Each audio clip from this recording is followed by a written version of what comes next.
Ngayong umaga po ay mag-spray po tayo ng ampalaya. Mag-spray po tayo ngayon. Ang ginamit ko po dito sa ating ampalaya na nangulot, ang una ko pong ginamit sa ating ampalaya, ito pong Perfectation. Ito po yung dala niya ang white fly, aphids, mites. Ito pong Perfectation ay napakagaling. Ito po ating unang ginamit. Ang sinunod naman po natin ginamit, ito pong Bicidin. Isa rin po itong magaling na organic insecticide. Ang sinunod ko naman po ay gold. Ito po yan. Ito pong gold ay nakakatulong para sa fruit fly.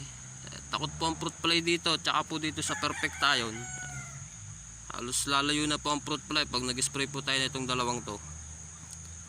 Ang ginamit ko pong pang pinali sa ating ampalayang nangulot, ito pong Agregard na may active ingredients na abamectin.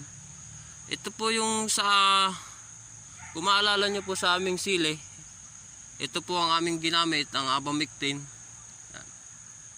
Ito pong aming ampalaya, ito rin po ang nakapagpagaling. Ito pong tatlong klaseng to, yan po ang aking mga inuna. Ito po ang aking pang pinali. Ito po ang aking pinanguhuli. Ito pong apat na to ay alternate. Yan. Ito po yung mga mumurahing gamot lang pero napakagagaling sa kulot. Ito po ay magkakaiba ng active ingredients. Ito pong apat na insecticide na to.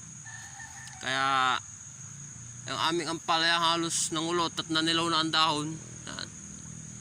Nakaka-recover na. Ito po ay padalawang spray ko pa lamang po. Yan.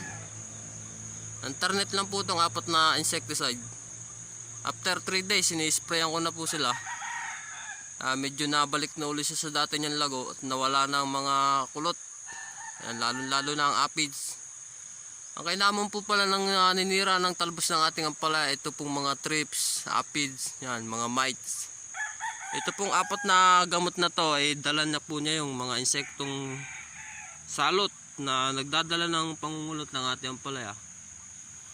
Hanggang dito na lang po ang ating video. Sana po yung makatulong sa inyo. Sana huwag nyo rin pong kalimutan mag-subscribe sa aming munting channel. Maraming salamat po.